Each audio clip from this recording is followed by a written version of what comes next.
Hello everyone, welcome back to the channel, and we are here again with something a little bit different, sort of not different. We are going to go over our meta tier list, break down what we talked about at the earlier MRC, LC, sorry, where I ranked everything and where it is now. We're going to sort of adjust everything as needs to be, and I'll sort of drag and drop it again, basically as a fresh slate. So as you see up on the screen here, we do have my tier list from the start of the season. So this was at the very start, where everything I expected to be. So I had Arcane Ride tier 1, I had Sylvie's tier 1, I had Wind Allies tier 1, or Wind Robots tier 1.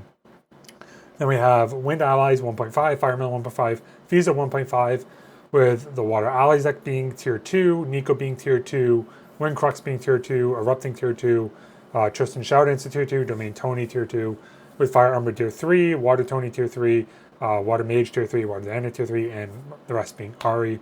I think I'm sort of happy with this tier list. There's a couple things I would swap, but we're going to get into that when I do this a little bit shortly here.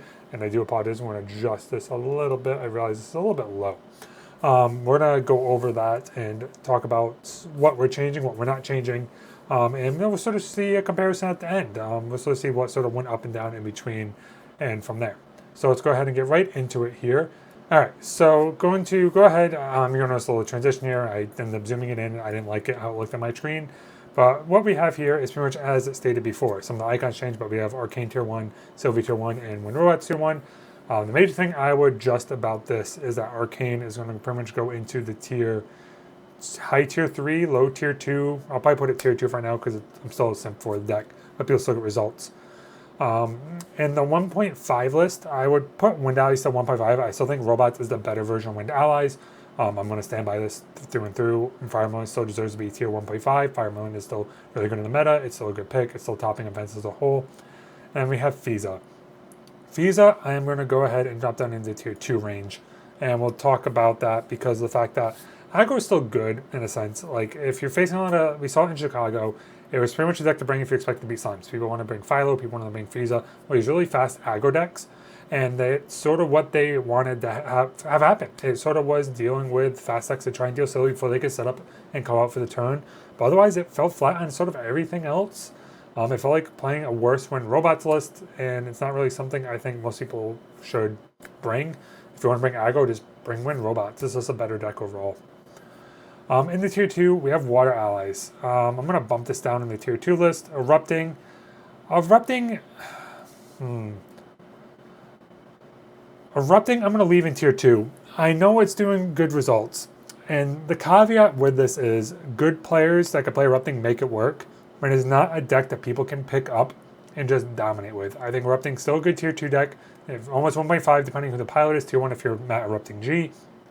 But it's not a list that most people can bring and top an event with. If you're going into a Singapore coming up, I don't think you want to bring Erupting. I mean, you can. Don't get me wrong. You can absolutely bring Erupting. If you're tested and piloted with this deck, bring Erupting. I don't think it's a bad call at all.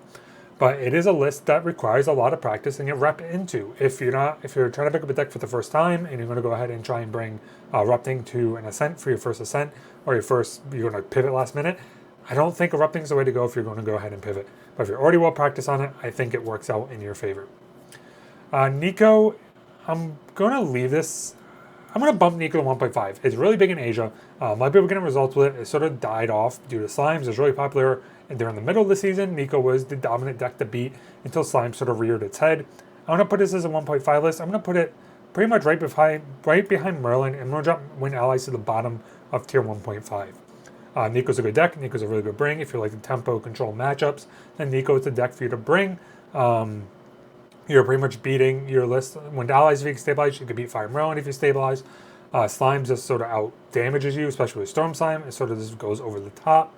You can deal with Fiza, you can deal with Tristan, and there's a couple decks you can deal with playing Nico if you're playing it in a decent manner for your matchup. So I think if you really like the Water Temple list and the Water Ally list, just bring Nico. Nico's a better version of the Water Allies to bring, and I think, like I said, Nico is sort of just the better deck. I know it's also one of the more expensive decks right now in the meta. Going back into tier 2 to finish where we're at, we have Tristan. See, Tristan I would have put up in the tier 1, but we have Outlook ban, and I'm going to put it at the bottom 1.5. Outlook ban does hurt this list. Outlook ban definitely hurts. But because of the fact that you could watch Tristan's win without something like Outlook and close out games with it. I don't think it's falling too far out of the meta to put a tier 2, tier 3 deck. I don't think it fully guts the deck. It sort of slows it down. You have to play a little bit more smartly.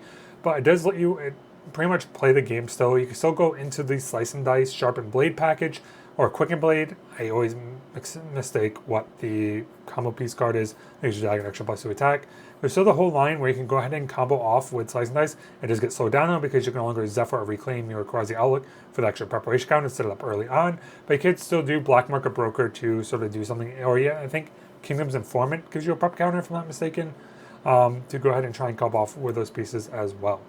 So I'm going to put in the 1.5 tier list. It's almost going to the tier 2 list beyond Erupting.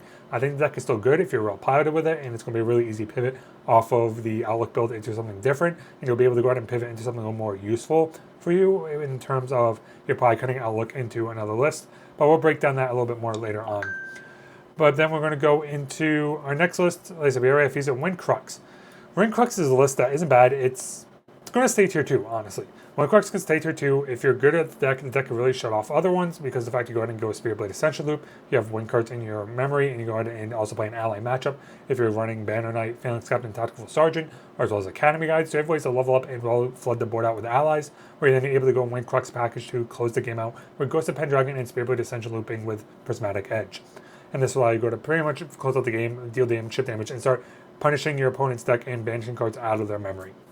I think I'm going to leave it in the tier 2 list as a whole. We have Water Allies, like we talked about already, and Arcane as well.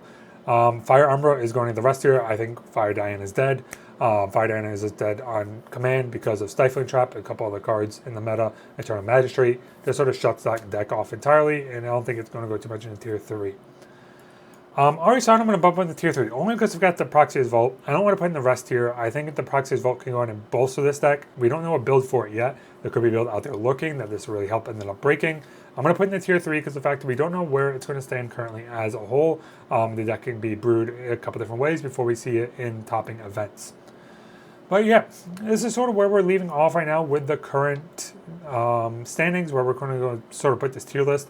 Water Allies, Water Diana, Water Diana sort of all looped together at this point with the Water Allies list. And then we have the fact that we can go ahead and try and go something. Water Mage is pretty much dead on arrival.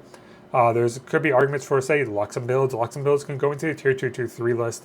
I'm not sold. Luxem is very rarely played nowadays, especially if you're better for Wind Luxem or Fire Luxem. It's sort of coming in and out depending on the region you're in. If you're practicing the deck, it's similar sort of times when events, no, not when events, top events, but it's not really finalizing and winning the events as a whole. So I'm not really putting it on the tier list for that fact alone at this point. And yeah, that's sort of where we're going to go ahead and leave this off with our updated tier list. I don't think we did too bad. Like I said, the major things that we have seen change is that we had Nico go up a tier, we had Fire Emblem stay, we had Fiza drop a tier, Tristan go up a tier, Water Ally stayed, Wind Crux stayed, Erupting stayed, but Rexing could be argued 1.5 like I had before, and Ari changed tiers. Otherwise, our early prediction in the MRC was pretty well positioned. I don't think we did too bad with the fact that we overall positioned it pretty nicely. We were pretty much dead spot on with most of the predictions at this point. You're going to sort of see it come up on screen here that, like I said, we're going to sort of see how it compares. I sort of hid the tier 3 list as a whole, sort of just looking at the top end of the meta. And I think our list is we were pretty spot on, or at least I was early spot on into the early MRC. I was definitely wrong on Nico and Tristan early on, but I was definitely right on Slimes. I knew Slimes was going to be probably one of the best decks in the format, and I stuck to it, and I ended up being right. So, people told me I was wrong.